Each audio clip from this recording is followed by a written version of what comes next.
Hello, Chick-Chang back with another summary of Halo First Strike. If you missed part 1 of my summary, it will be in the description below. Let's get started. August 30th, 2552 on Planet Reach. Kelly and Fred are flying Banshees toward the fallback point with Covenant cruisers flying in low orbit above. Avoiding neither rounds from below, an EMP went off and caused both Banshees to crash. Fred, on his way down, aimed for what he thought were boulders, but they ended up being hunters, and had to drop the Banshee faster to avoid the hunter's cannon. He bailed, sending the Banshee toward it, but the hunter deflected it with his shield. Damn. But Kelly brought hers in at full speed, bailing out, and caused it to explode against the hunter, killing it, making the other hunter chase them while they ran due to the lack of weapons. Heading back to the fallback point, they hear Gamma Team over the comm, and Fred tries to contact them, but there is too much static. But he tells them that the fallback point is hot. After about a click, they notice in a clearing rows of Wraith border tanks. They decide that to take 2 of them, destroying the others while nobody is looking, and then head to the fallback point, getting as far as possible before anyone notices that they are not part of the Covenant. Half a kilometer ahead, they see mining equipment being taken to the site by engineers. So they had located the research caverns. But why were the Covenant digging up a human site? Why would they not just be glassing everything? It was up to Fred and Kelly to try and find out. Fred said that they needed to engage the Covenant and work their way that way. Isaac 039 acknowledged. So some of the other Spartans had survived. They pushed through, lobbing plasma mortars toward the group of grunts and jackals, then a shade turret, and some elites. But Fred's Wraith was struck by a Banshee overhead, so he decided to gun it for the caverns. However, the Banshees made another pass, so Fred had to bail out and run the rest of the way, which was only about 100 meters, and Kelly was already there with a chain gun firing on anything chasing Fred. Will also happened to be there, next to her with a jackhammer launcher, which he used to destroy a Banshee. They moved down the passage, taking a zipline down 300 meters till reaching Isaac and Vin, who were guarding a door that they couldn't get open. Retinal scan was disabled, but voice access was functional. But nothing they had tried had worked. Kelly tries a 6-note sing-song tune that they had used as an all-clear signal during their training days on Reach. Only the Spartans and a few select people knew of it. And after a couple minutes, the meter-thick door hissed open, and Dr. Halsey just so happened to be standing there. She gets them all inside, since it obviously was not going well above, and she greets each of them by their name. She knew it annoyed them a bit that she was able to do this even though all of them wore the same armor, but different body languages would give their personalities away. They went to the medical wing, and Fred explains why they are there, but the mission to protect the generators was not successful due to the amount of Covenant forces. Halsey asks about John and Captain Keyes, and Fred tells her that the mission that John, Linda, and James went on was to retrieve the nav data from the space station. Halsey finishes saying that they were successful and were able to escape in slip space, because John doesn't lose, which actually happened to be right. Fred agrees, and Fred further explains the Covenant attacks on Reach is different. They are not glassing the whole planet and have digging equipment ready to start digging into the planet, piquing Halsey's interest. Once in the medical wing, Halsey gets MRI scans and medical files of the Spartans from Kalmaya, the sister AI of Cortana. Once she sees the amount of damage they have taken, she winces. Fred had a torn Achilles, 3 cracked ribs, and a moderate contusion on both of his kidneys. Will had a cracked tibia and internal bleeding, so they were in the best condition, and Halsey told the 2 of them to get new weapons that had arrived last week, along with new Mark V parts for their suits, which they left to go do. She then looked at the remaining scans of the Spartans. Vin had a torn deltoid muscle, 3 broken fingers, and a herniated disc. Isaac had internal contusions, both shoulders dislocated and reinserted wrong, cutting off circulation to the blood vessels. Both of them secure the perimeter while she works on Kelly. Then she will fix them up. Kelly was in the worst shape. She had moderate bleeding in her liver, and left lung was completely collapsed. Turns out, while everyone else evacuated, Halsey stayed as a fail-safe option to detonate the explosives. She and Kalmaya start on creating a liver and lung for Kelly so she doesn't die, making her rest for now. When she goes back to her office, she looks for Kelly's medical files and noticed that it was last checked out by Ackerson's AI, Arakiel. The files were restricted to X-ray clearance, but Halsey doesn't really care since nobody is there to stop them. However, the AI, Arakiel, shows up and tells her she is violating UNSC security codes and eventually threatens to kill her by taking control of the facility's air reclamation system. But he doesn't get to do anything because Halsey distracts him with some codes he doesn't recognize, and it ends up erasing him. After she looks into the files and sees S3 with CPOMZ as well, I wonder what that means. Spartan 3s, Mendez, She saved the files for later and sees a file King Under the Mountain, which contains information on an artifact found during the Battle of Sigma Octanus by Spartan 117, and a full map of Castle Base, the base that they are in, and a map further through mineral mines under the base, hopefully a way out. More seismic activity occurs and Halsey calls the Spartans back. A beam crashes into her desk and all the lights go out. Before the seismic activity happens, Fred and Will were checking out the new weapons, a BR-55 and a Magnum that packs a bigger punch, both inspecting them and then swapping to check out the other. Then inside another footlocker was boxes of the Mjolnir Mark V parts for their suits. They then get a call from Dr. Halsey and Fred feels the floor shake, which is odd since it's titanium. When they got back, they found Kelly holding Halsey and tells them that the beam missed her by a centimeter. Damn lucky right there. Halsey then tells the Spartans that they need to go lower. Fred thinks that she's possibly delirious, but she tells them about the elevator in the Sigma section, which they conceal behind them. Ben lets the others know about enemies at long range, so they get all the supplies they can and move out, setting detonation of Castle Base for 3 minutes and has Kalmaya erased in order to prevent the Covenant from accessing their technology. On the way to the elevator, they were in a firefight with Covenant Sangheili, but nobody is even hurt during the exchange. Once to the objective, they go down the cables about 500 meters to the mines. After making it down, the detonation goes off and everything above starts to collapse. For the next 8 days, they spent in the caverns underneath, looking for anything more that had to do with the symbols among the rocks. There had to be something of value for the Covenant to be digging as well. The Spartans are all healed to normal for the most part, or at least close to it. And Dr. Halsey installed the new parts into each of the Mjolnir suits. Kelly got enhanced twitch response time. Vin received shield enhancements, doubling the shield strength. Isaac was given an image enhancing computer. Will got a better tracking system, and Fred was getting his enhanced motion sensor installed in his gauntlets. Fred was thinking about how well Blue Team had fared and was worried that maybe they had failed, but quickly lost that thought because it didn't help anything, thinking that way. He started walking around examining the symbols on the wall. One of them cut his finger, and the wall seemed to absorb the blood, then began illuminating. He followed the symbols as they changed and started to glow until seeing a large room with glass-smooth walls. A new set of 4-meter-tall symbols illuminated on the walls, and Fred called Halsey, showing her what he had seen. She told him to stay where he was, and everyone else made their way to him, so it was what they were looking for. When Halsey gets there, she seems to think it's exactly what Hackerson was looking for on the planet, and what the Covenant is digging for now. They pressed on, acknowledging that they didn't have time to look everything over, but the next room was the largest Fred had ever seen, about 1 kilometer across and 100 meters down to the floor, with a domed ceiling shining of a golden sun, with blue sky and clouds even. Sounds pretty cool to me. Once on the ground, they get grouped up around Halsey, but it seemed that they were getting separated somehow. After regrouping, Fred had Kelly pick a direction and they all followed her with hands on each other's shoulders, until they reached an unidentified object that gave off a shiny golden glow like the other symbols. Dr. Halsey grabbed it since they apparently had to take it with them. Also, the Covenant seemed to have stopped digging above, but that didn't last long. Covenant had made a hole in the ceiling, and a grav lift was sending down hundreds of Covenant.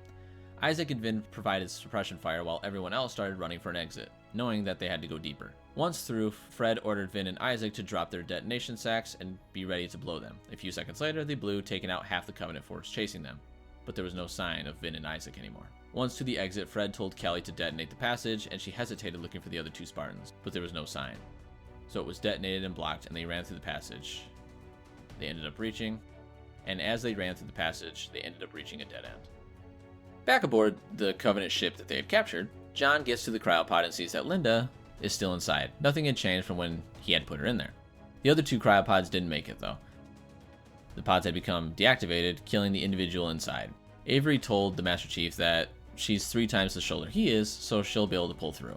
A typical gesture among Marines dealing with their own mortality was easy, but others much more difficult. They grab the other supplies that they will need and watch as Pulaski practices with the Covenant dropship, spending about 6 hours at this point, starting to get the hang of it, unable to practice with the weapon systems because of them obviously being within their own ship and in subspace. There also seems to be a time dilation effect on their subspace travel, which is explained later. So they are arriving at Reach much faster than Cortana had originally told everyone. Also, she seems to have forgotten if she had told John already, which is odd since AI never forget. But due to the amount of knowledge she absorbed on Halo, she's operating on much less capacity. John has everyone meet on the bridge, and once there, it's clear Locklear is taking a liking to Pulaski. But Johnson teases him, telling him that he has no chance, while John doesn't really respond. Locklear seems to be in much better spirits, though, which is good. Once exiting subspace 700,000 kilometers out, they see that Reach has been decimated for the most part from the poles towards the center of the planet, but not completely. Nobody could believe it. John felt like he had sent Red Team on the easier mission. Turns out that was not the case, and he regretted it. He was sure he had sent them all to their deaths. Cortana was able to trick the Covenant here in system into thinking that they were allies, since they were apparently on a flagship with high authority. After a closer look, the Covenant make it seem like they are planning to be there a while, moving ship debris out of the way and not finishing the glassing. Cortana said that there was a message being played over the UNSC E-band. Once played, it was a 6-tone song played on repeat. Nobody else understood what it was, but John knew right away. He told them that they are going down there. Spartans were alive on Reach. Then there was an explanation on how John knows there are Spartans alive on the ground, going back 29 years to a training exercise on Reach, where John, Kelly, Fahajad, and Sam attack a Tango company and take their flag, while Fred and Linda watch their backs with snipers. All of them are using darks for the exercise. The group of 4 ride in on a truck using mirrors to trick those searching underneath from seeing that they are there. Once inside, they create distractions while going for the flag. Fred and Linda do an amazing job of watching John's back while he grabs it. Then they all escape and make their way to extraction. Turns out Tango Company was using live rounds the whole time as well. They had been tired of losing. A Pelican shows up to pick them up, but it's early, so John has everyone watch his back while he goes down. Mendez is always on time, never early, so surely it was a trap. 4 men come down and surround John, and one of them punches him in the stomach.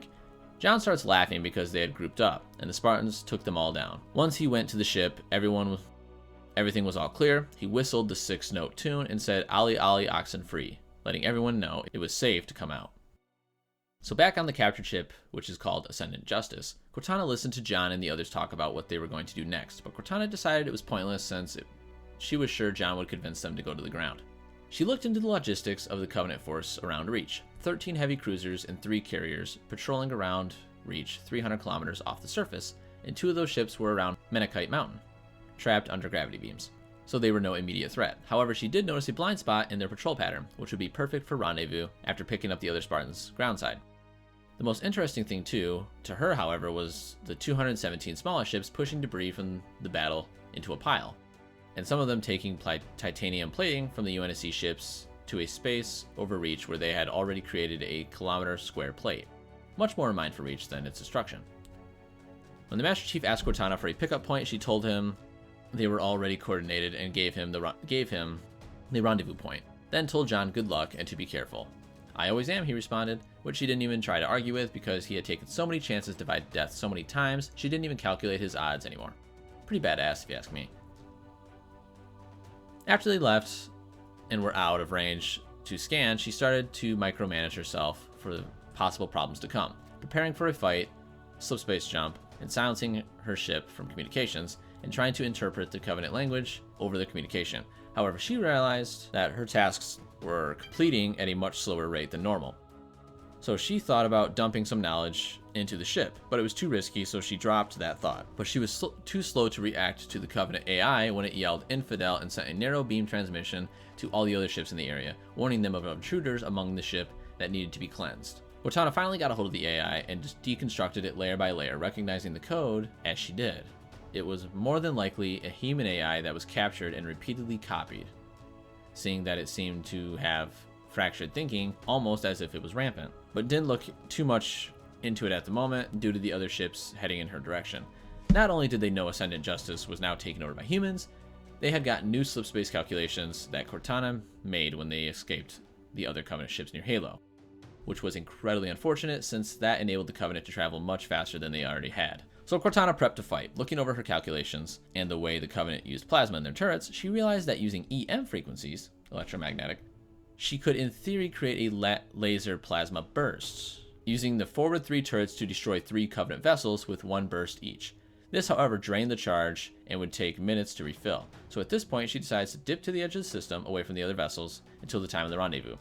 She rethought about telling John to be careful and realized that she should have just told him to win instead. After the jump, which put her a few billion kilometers from Reach, she listens to comms from the Covenant, which, due to the distance they are 8 hours old. When she was going through trying to translate, she found it difficult due to the amount of knowledge she had. So she thinks about once again dumping it into the ship, but again decides against it. Then looks back at the AI she took apart and isolated the translation software to try and decipher the Covenant language better, but that took time. She then goes over the reactors, wanting to make them more efficient, but without better hardware she couldn't, so instead just get more power. Cortana would need it in order to fight the Covenant off and pick up John. She finished going through the translations and was better able to understand the communications. There were infidels on the planet causing havoc and needed to be cleansed ASAP, so John was right about Spartans being a planetcide. This bugged her that she was able to figure this out based on a 6-tone song and she couldn't. Then a trap that she had set on the ship to get rid of elites finally sprung and vented the atmosphere to kill them. She copies herself and triple checks to make sure the new copy isn't flawed, and has it doing the Covenant to English while she does the English to Covenant translations. It became completely clear what was being said on Covenant comm channels now, and also noticed a second signal that wasn't seen before on the carrier wave that could carry messages all throughout the Covenant Empire. She could also see through all the religious symbols now to the messages describing plans and locations for meeting. Hundreds of ships meeting to gas up and refuel everything and attack Earth. Cortana checked it over 100 times to make sure that the coordinates were correct. The Covenant had found Earth. Cortana then jumped to the debris field, looking for another ship to connect to Ascendant Justice in order to siphon power from it. All Covenant ships were decimated, so there couldn't be anything used. She ends up finding 2 UNSC frigates. She picks the frigate Gettysburg, which had both reactors stable and a MAC gun functional, and had all the titanium plating and hardpoints intact on top of the ship. Now she could connect the hardpoints of Ascendant Justice to the Gettysburg, but not without fixing compatibility issues by having service drones and Hurgoks adjust the connection points to connect perfectly, and then linking the power systems. So because she compromised the Covenant vessel, she couldn't just show up at the rendezvous point without being destroyed by the other ships. To avoid this problem, with the extra power from the UNSC ship now connected, she could power up the slow space drives to jump in while having the reactors powered up as well. Then after picking up the dropship with the Spartans and other human survivors, they could then jump right back into slipspace, only taking minimal damage. At least hypothetical. She then gets ready to jump after hearing the Covenant ordering the Seraphs chasing the dropship not to fire on it because of a holy relic in their possession, which means, for the most part, they are safe-ish. Cortana waits and watches as they head to extraction, double-checking everything to make sure that all is in order for the jump. So, back to when the dropship actually left on their way down to the ground of Reach that hasn't been glassed. John and company were intercepted by Seraphs that wanted to know who they were. They played the recordings Cortana gave them, and after taking a closer look, the Covenant Seraphs left. Pulaski, wiping sweat off her forehead, was given a bandana by Locklear. She accepted it and wrapped it around her head. Aw, good job, Locklear. John and Harrison get the comms ready to send a response to the 6-tone loop. Ollie Oxenfree, all out in the free, we're all free. The tones immediately stopped, and Harrison snapped his head around and looked at John, surprised that it worked. Once they landed, the Master Chief jumped down and had everyone else stay just in case it was a trap. John moved out from the dropship, and Anton, 044, stepped out from the rocks telling him to relax. John was relieved that some of his Spartans had survived. Anton told him that there were 2 others that he had knows of but doesn't want to talk about it in the open, and they walked back. Grace and Lee were on turrets guarding Camp Independence, which was the base of operations at the moment. Once inside, none other than Vice Admiral Whitcomb walks over and shakes John's hand. Then John calls everyone else from the dropship inside. When Whitcomb asks why he's even back at Reach since he was supposed to be on mission with Keyes, John explains the events following the escape from Reach on board the Pillar of Autumn, then the events of Halo. Then the Admiral explains how they stayed alive all this time. He stayed behind while everyone else evacuated due to the Nova nukes that they had developed to fight the Covenant with. He wanted to make sure that they were armed on the planet since they didn't get a chance to use them directly against the Covenant. The Novas were sort of like any other nuke, only the explosions was 100-fold stronger. Planet killers. He set the detonation for 10 days, which turns out was 9 days ago. So 20 hours is what they have left before they blew up. But the Marines he had, Charlie Company, got wiped out. So he needed Red Team to get him out of a jam. John asks about the rest of Red Team, and they heard over comm fallback point was overrun and didn't hear much after that. Whitcomb wants to believe that they are still alive, but the Covenant are digging up everything in that area. The Master Chief looks over the map and tells him that they are underground, and basically guarantees it. So Whitcomb is on board as well, but Harrison tells the Admiral that they should instead head back to Earth because the information gathered from Halo and on the ship is more important to the fight versus the Covenant. Whitcomb agrees, but refused to leave anyone else behind to die to the Covenant, especially a Spartan. They board the Covenant dropship and head over to where Castle Base was, and look for a way in. Down a hole that the dropship barely fits in, and drops everyone off, not risking their way off planet. And charge into a group of Covenant soldiers, killing the Jackals with grenades and downing the elites with overwhelming gunfire. Kelly, Fred, and Will come out of cover to meet everyone else. Then Dr. Halsey walks out as well, shocking John at first, since he never thought he'd see her again.